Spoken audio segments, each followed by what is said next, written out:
Good morning. I'm with John MacDonald. Hi, John. Hi, Ken. It's good to see you again. And you. Thank you. Thanks for inviting me on. John's the author of several books. Where Was God is his most recent book. He's from Sonship Ministries and he runs the Abba podcasts and various things. And I'll let him tell you about that. And so this most recent book, Where Was God, focuses on, well, really it starts from that cry from the cross, doesn't it, John? Yeah. My God, why have you forsaken me? I thought you were going to. It's something I struggled with for years. What was Jesus saying? What was that all about? Like, had God really abandoned him? Yeah. And of course, I'd been taught that Jesus was crying that out because in the darkness over Calvary, God had turned his face away from the horror of all the sins sitting upon Jesus. Yeah. And I really wrestled with that. Well, it's a paradox, isn't it? It's a total paradox. Before we get to it, I was reading your bio at the back of the book, and it said that you had an experience of God that challenged you in 2005, and it was connected with this word son. And so I was looking at your books, you know, the Abba, Made in His Image, and now Where Was God?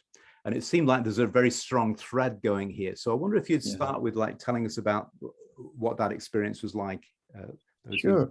I mean, I guess like most people, I became a believer, and I was taught that, you know, now I live for Jesus, and it's all about doing the work, doing the business, and God was there, but somehow it was almost as though Jesus shielded me from him, protecting me. Okay. You know, that was a kind of perception that I was given. No one actually ever said that to me. Yeah. But I guess through a process over a number of years, I began to understand about God being a father, but it was an intellectual understanding. Yeah. It wasn't really, I couldn't say that I knew the Father. But through a process over about 8 months, I came to a point where I heard the Lord speak to me and call me son. And it was something really deep and internal. Mm-hmm. And it totally changed everything. Began to understand that I could personally connect with the Father of Jesus, not just through Jesus, but actually with him. And it began to make sense of a lot of the scriptures. You know, Jesus said to his disciples, you will ask the Father. I'm not saying that I will go to the Father for you, but you will know him. You can speak to him personally because the Father himself loves you. And then Paul says, you know, that there is one God, the Father, for whom we live and from whom all things come. Hebrews, where it says you can approach the throne of grace with confidence. So I began to realize that perhaps it wasn't all about Jesus. No, I haven't abandoned Jesus. I need to point that out. No, I know Jesus what you mean. I know what you mean. Yes. Jesus is extremely important, and without him, I would never have known the Father. Sure, but he says brothers, doesn't he? He uses, you know. Yes. And you're my brother. Yeah. And you see that transformation, don't you? You know, he says, "I no longer call you servants." But as I read the Gospels, they never called them servants. He was addressing their mindset. They saw themselves as servants of the rabbi. And he said, but I no longer call you servants, I call you friends. Yes. And then he transitions when he says, you know, he says to the women in the garden, go and tell Peter and the rest of my brothers. Yes, yes. So we see this progress in relationship.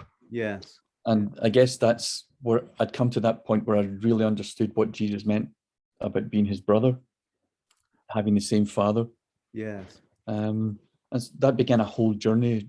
Some people call it deconstruction nowadays, but actually I wasn't starting from a place of tearing things down.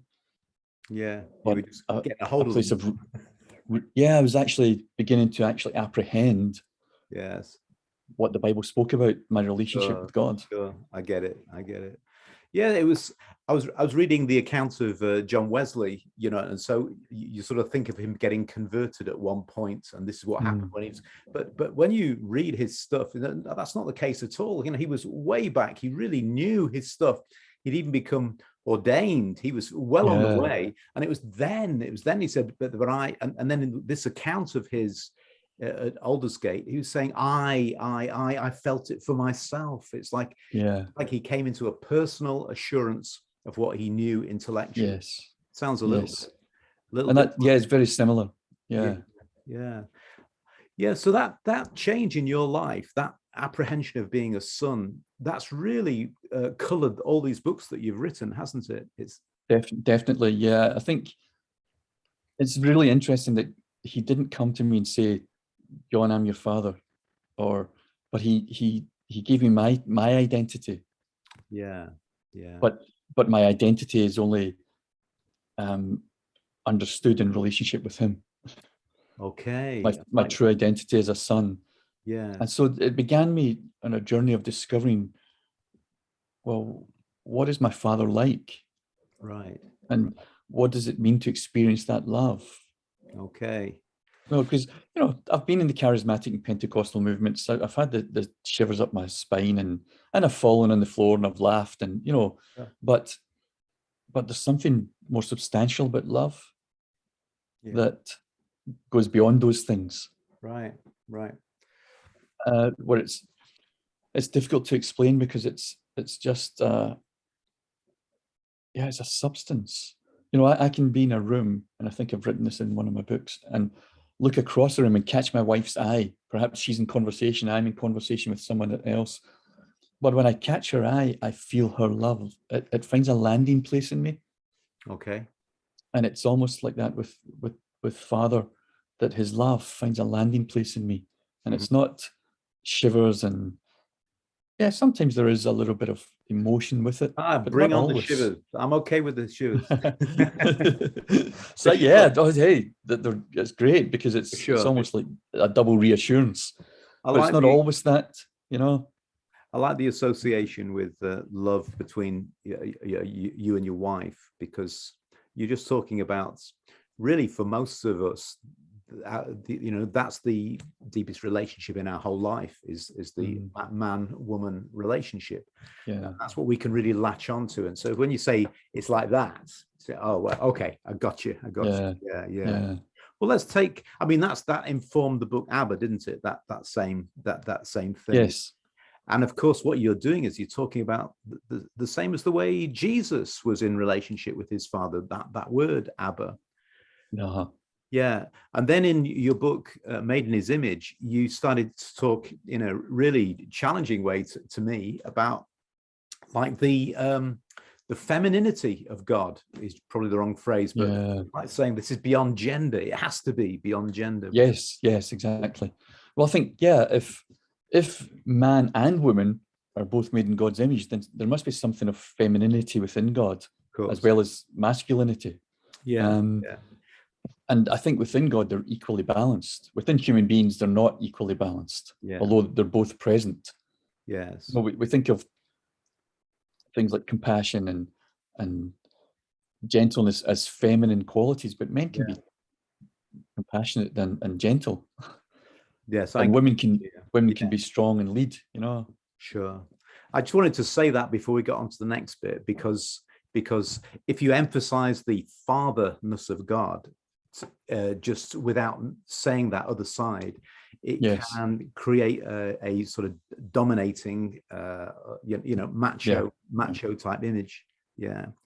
Which is, I see father more as a label for God as an instigator, as a giver of life, not just a giver of life, but a sustainer of life. But we're dealing with metaphors here, aren't we? Yes, of course. But it's all anthropomorphic. Yeah. But I mean, like the ancient Hebrews used that word father, and then Jesus used it constantly.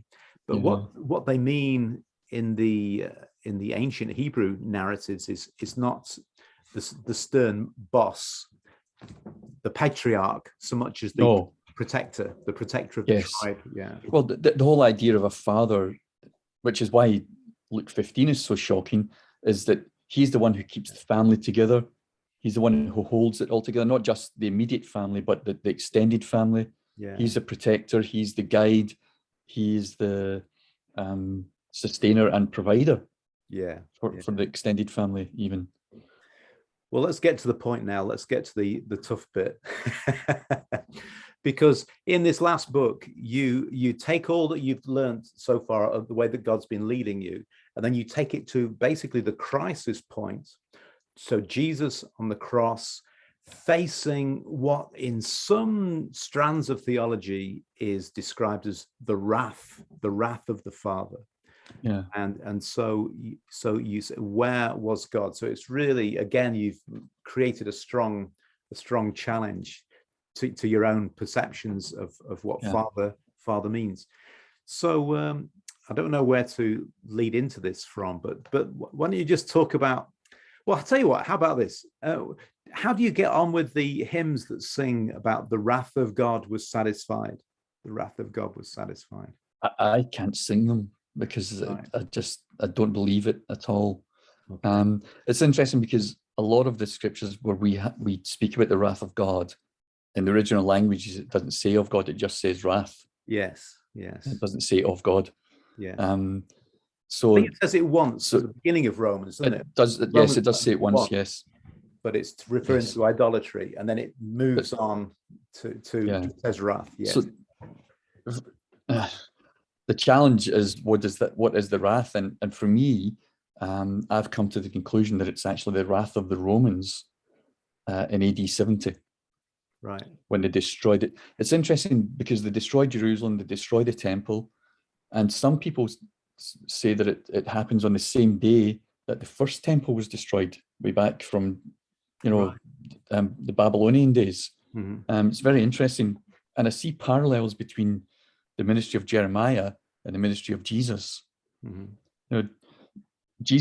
Jeremiah is warning them, if you don't buckle down under the Babylonians, you will bring destruction upon yourselves. Mm-hmm.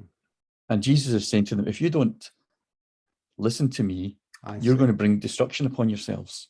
Right. Yes. Yes. So it's very interesting parallels when you look at the two situations. Both situations are Israel is under occupation, under control of a foreign power, and in both situations they rebel. Jeremiah's day, they rebel by refusing to pay the tribute, which brings the wrath of Persia upon them.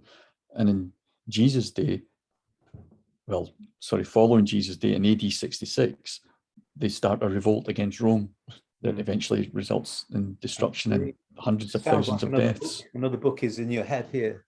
No. It actually sounds like a PhD, doesn't it? You could do it on I know. Wow. But what about this moment then? On the cross, and the song where it says that one of your chapters is called Justice and Love. That's the first chapter, isn't it? Just justice and love. And that's the way I always understand it, or my evangelical training has been on the cross. Justice and love were satisfied. So, well, what do you make of it? Do you still go with that understanding?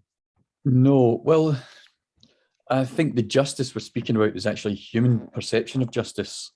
Okay. Because on the cross, it's the Jewish/Roman perception of the meting out justice upon a bandit or a rebel. Caiaphas says it's better that one man should die than a whole nation perish.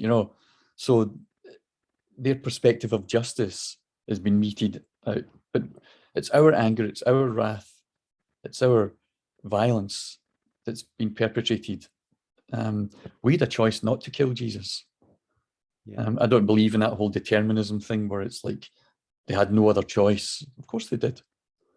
But they were so wired into a certain perspective You see, they were looking for a warrior Messiah, and kind of like the Maccabees, who overthrew and retook the temple within, was it 3 years or something like that. So this is what they're looking for, this Messiah. And Jesus comes saying, I'm the Messiah, but I'm not what you're looking for. And so therefore he's an imposter. He's a false prophet. And he's endangering their cushy number with Rome. He's speaking about all kinds of like, I'm telling you, this is the way it is now, not the way you thought it was. And so he's a real threat to their power base, for a start, because people are beginning to listen to him instead of listening to the priests. So something must be done. And it's all manipulation, it's all deceit, because it's kind of, well, it's out of our hands. It's the Romans who decided to kill him, you know, all of this kind of thing. Well, it all comes together, doesn't it? You do have a lot of like Jewish envy, Jewish manipulation, and then Roman authority. It's a bit like the birth, isn't it, in a way? You know, you've got the Herod, and you know, in Luke's account of the birth of Jesus with the emperor's census, Quirinius's governorship, and then so you got the Jewish and the Roman, and then within that, God has his way. So then again, at the end of Jesus's human life, you know, you've got the Jews and the Romans and the manipulation and control and power, and then within it, God has his way. But that's where you come to in this book. And so what's happening on the cross then, John? My God, why have you forsaken me? Yeah. The interesting thing for me is, as the darkness lifts over Calvary, Jesus cries out, my God, why have you forsaken me? And when his last breath, he cries out, it is finished. Yeah. Now, the interesting thing is, if you go to the Old Testament, during that time, the Bible was being translated into Greek. They were almost finished it in the days of Jesus, but not quite. I think they finished it about AD 60 something, AD 70, somewhere around that. They finished translating the Hebrew Bible into Greek. So Jesus would have been reading a Greek Bible, what we call the Septuagint, the 70. It's what Paul would have been using. It's what all the others would have been using. And so when they translated Psalm 22 into Greek, they began with Lama Lama Sabachthani, you know, my God, why have you forsaken me? And they finished with, he has done it. Now, he has done it is translated by a word, tetelestai, which is also the word that Jesus cries out, it is finished. Right. So here we have this period where Jesus begins with the first line of Psalm 22, and at the point of his death, he finishes with the last line of Psalm 22. So he's saying something to us about this. And so I began to look at Psalm 22, going through it. And when you look at it, it's almost as though there are two voices. There's this voice saying, oh, they surround me like a pack of wild dogs. They're gambling for my clothes. But then there's this other voice saying, but they don't know you. You're the Holy One of Israel. You have rescued me. You've rescued me from the horn of the ox. You have done this. I will praise you. I will worship you. And it's, I mean, in the book, I've done that at the very end, and in the appendices, I've separated out the verses of lament with the verses of hope. Yeah. You know, and it's very interesting. The verses of hope are twice as long as the verses of lament. And so, as I waited with that, as I prayed and sought it, and you know, and I could be wrong.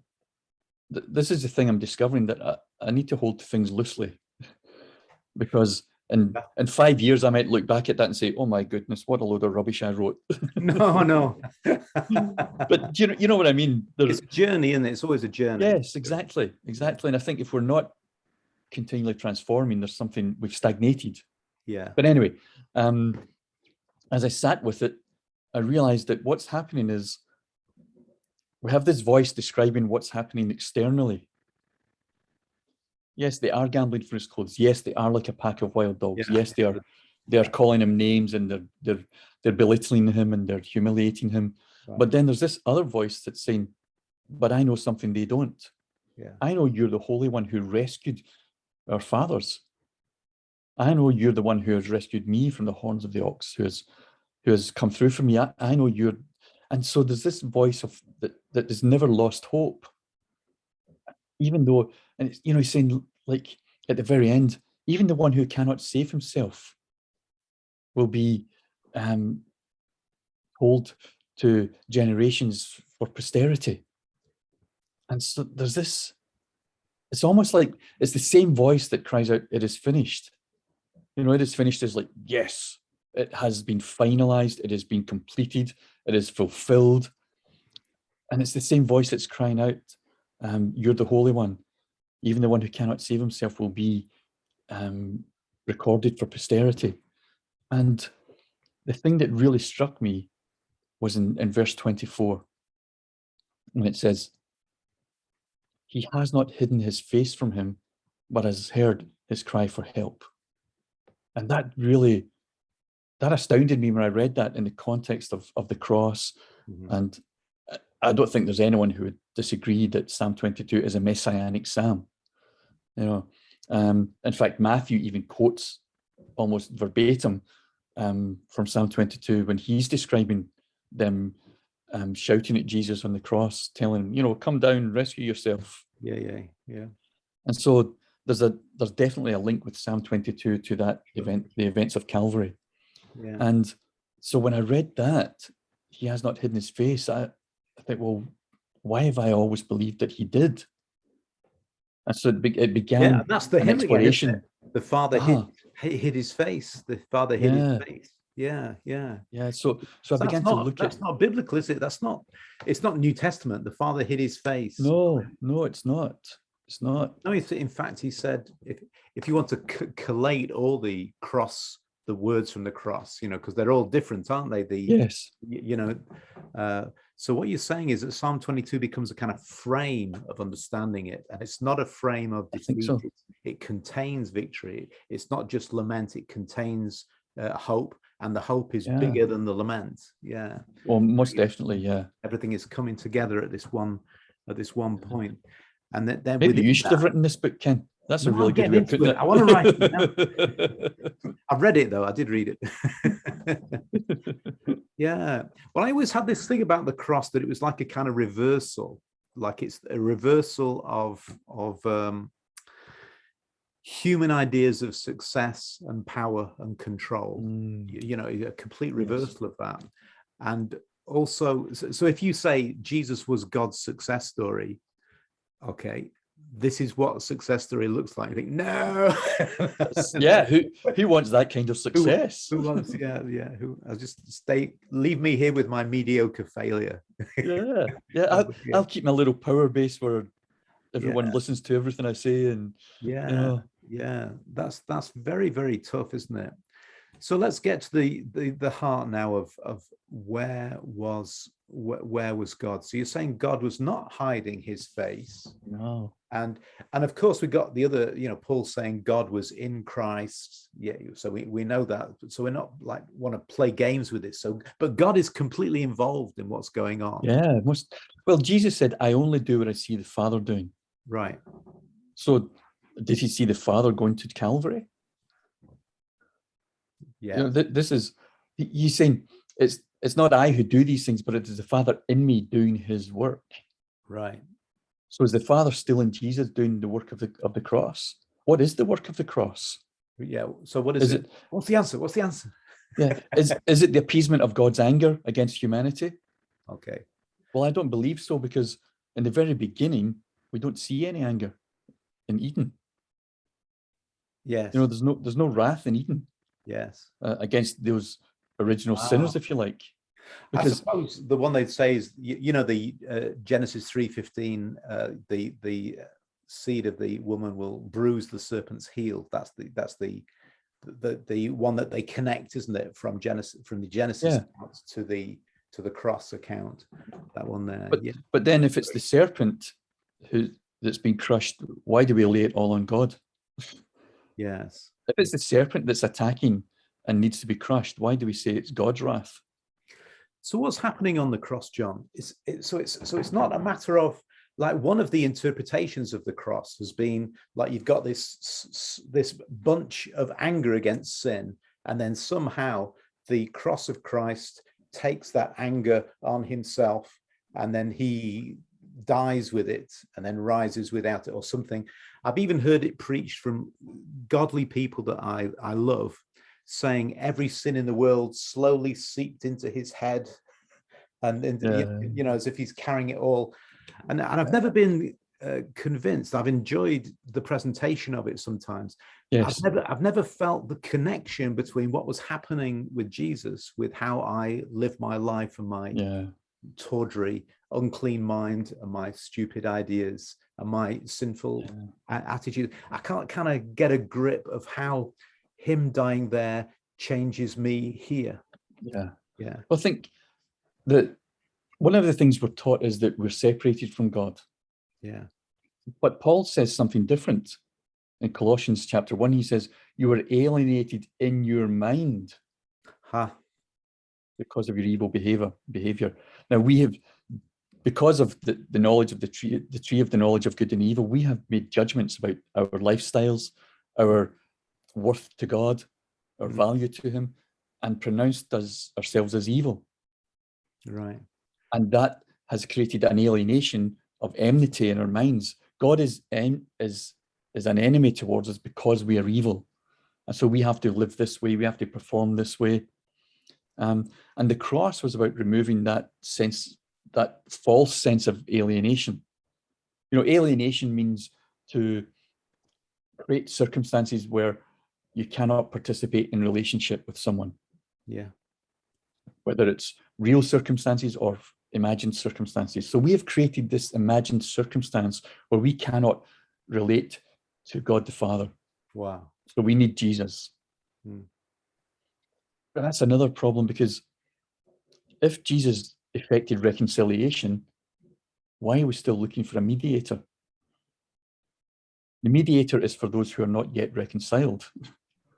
Yes. But if he has reconciled us in his body on the cross, then Jesus is no longer a mediator. We don't abandon relationship with Jesus, but the nature of that relationship with him changes from mediator to brother. So, and this takes your argument full circle back to how you understand. Yeah, go on. What is, you know, Colossians tells us that he took the code, that the written code that was against us, and nailed it to the cross. So there we have a clue to what Jesus actually did. He didn't do it to satisfy the anger of God, but to destroy that which stood against us. And that was the law. The law stood against us and condemned us. Right. And so he takes this. One of the things I think, if you want to look at it that way, is all the sin of the world being on Jesus. It's like he was the only one whose shoulders were broad enough and strong enough to carry that weight without it destroying him. And so he took it to the grave and left it there. Right. Thus freeing us from this false sense of alienation and saying, look, I've taken it all away. You can relate to the Father. But I don't believe that we were ever truly separated. And I haven't written much about it in this book, but in other books that are coming, I write about this idea of original sin versus original identity. Okay, yeah. And I would come down more on the side of original identity, which has been lost. Not destroyed or eradicated, but subdued or defaced, suppressed, defaced. And it was all about restoring our understanding of our original identity as sons and daughters. Yes. I think it was Matthew Fox about 30 years ago. Matthew Fox said, we make a profound error by starting with original sin instead of starting with original blessing. So maybe his picture of original blessing is a little bit, not completely, but because it's similar to what I'm. Well, he focuses on the word good. You know, he goes to Genesis 1 and focuses on and God said it was good, and he said start with the goodness. Exactly. Yep. And then so if you start with Genesis 1, you start with goodness. If you start with Genesis 3, you start with a problem that needs to be fixed. And so it becomes, the cross becomes a problem-solving exercise. But see, for me, God fixed the problem in Genesis 3. Okay. When he clothed them with skins. Okay. Well, they say that's a sort of, I mean, they use the word, don't they? Cover. And it's the Hebrew says that they created for themselves an apron of leaves. And it says that he robed them or cloaked them in skins. Yeah. Now, it's very interesting. This whole cloaking theme is a theme throughout the scriptures. Joseph is robed by his father. Elisha is robed by Elijah. There's others I can't remember. I've listed Luke 15, and Luke the father. 15, the son is robed. We're clothed with Christ. We're clothed with Christ. So, and the Colossians 3 about putting on, being. Yeah. And there's a few other Old Testament ones that I can't remember of them offhand. Yeah. But in every single instance of robing or clothing by another, the person who is clothed or robed receives an inheritance. Joseph inherits all of Egypt. Yeah. Elisha prophetic inherits mantle. A double portion of Elijah's mantle. The son in Luke 15 is restored to his original position. Yes. We are co-heirs with Christ. Wow. And so when God cloaks the man and woman in the garden, he's saying to them, you are still my sons and daughters. You are still my heirs. Okay. But they were so traumatized. See, this is one of the things I think happened in the garden. Their response in running away was not rebellion, it was trauma. I mean, can you imagine that all you've ever known is perfection and joy and peace, and you eat this fruit and suddenly you're aware that something has changed. You don't know what the change is, but it's affecting you profoundly. I mean, the trauma of that would be incredible. I've lived with trauma for a long time and actually been through therapy because of it. And it affects you profoundly. It affects and influences your decision-making ability, your ability to rationalize, to make good decisions, to effectively evaluate information you have to make that decision. And so they're faced with all of this, and God comes into the garden and they freak out in their trauma. Right. It's like PTSD. And it's like, yeah. And so they run off and hide. But here's the thing. God still comes looking for them. God doesn't stay away from them. He's the one who comes to them. He's the one who draws them out of their hiding place and who cloaks them. I mean, people say he curses the man and woman, but he doesn't. He curses the serpent. And then he explains to the man and woman, these are the consequences of what you have done. It's not God pronouncing judgment upon them. It's not him changing his original plan for them or desire for them. It's just an explanation. This is what I meant by death. This is what death for you looks like. It looks like battle of the sexes. It looks like pain. It looks like sweat and toil rather than ease and comfort. Okay. And so we see what happens with Cain and Abel. Yeah. Who told them that they had to make sacrifices? There's no record of God saying that to them. Yeah. Were they just copying the nations around them? Mm-hmm. There must have been nations around them because Cain went off and found a wife. Of course, yeah. Now, Cain murders his brother, and instead of taking retribution, God protects Cain. Mm-hmm. He puts a mark on him so that no one else will kill Cain.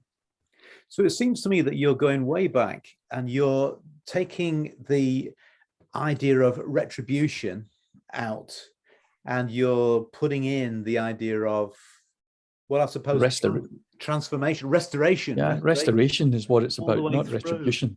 So this is I need to think more about this, but we're going to run out of time here. And so let's finish with one big question. Okay, so let's take the question from this last book, and I want to look forward to how you develop your whole thinking, because I can see you're I'm back here at the motorway service station, and you're way up there on way up there halfway to Glasgow, So here's the question. and see if you can do it really, really short here. Where was God? Okay, on the cross. So where was God? Where was God? Jesus said, "You've abandoned me." And at that point, so you asked the question, where was God? Okay, so where was he? Where was he? He was right there with Jesus. He was there in the darkness. I think when Jesus cries out, he is tapping into the feeling of the whole human race. They're crying out, "God, where are you?"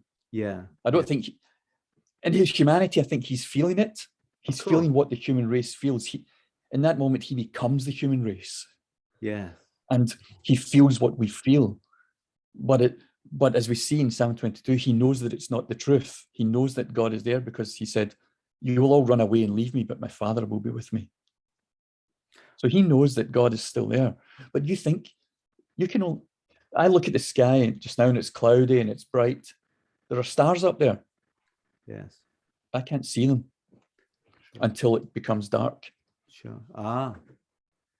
When I plant my seedlings, I don't see anything happening.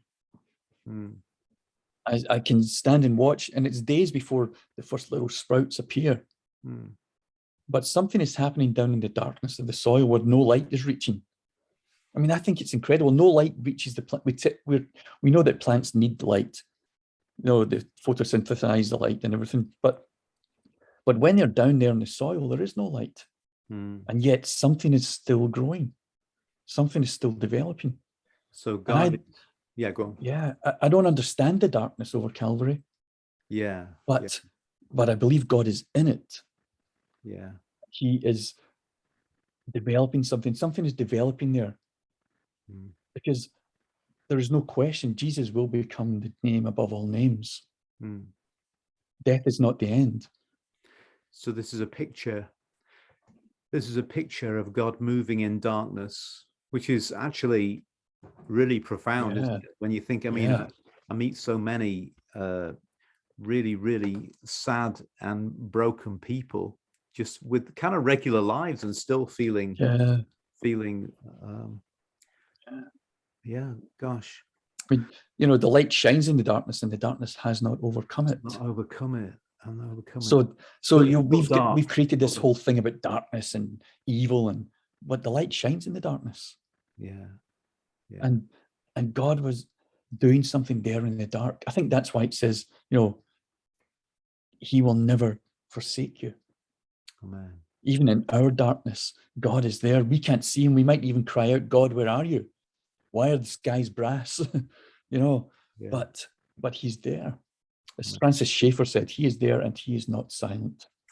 Wow. Perhaps we've just lost our ability to hear him in that moment. Right. Well, let's finish on that point. Francis Schaeffer, God is there and he is not silent. Wow. Well, thank you. Thanks, John. It's great. It's a pleasure. Always a pleasure to chat with you, Ken. Yeah. I do enjoy chatting with you. So I guess I'll see you when you do your next book. All right. So this is John MacDonald, and we're really grateful for the chance to talk and think over these things. Lots more to say. You could tell, couldn't you? Oh yeah. We were going, start here and then we're off in 10 directions. But God is good. So thanks for your time, brother. And, bless you, Ken. It really is a pleasure. Okay. God bless now. Bless you. Bye-bye.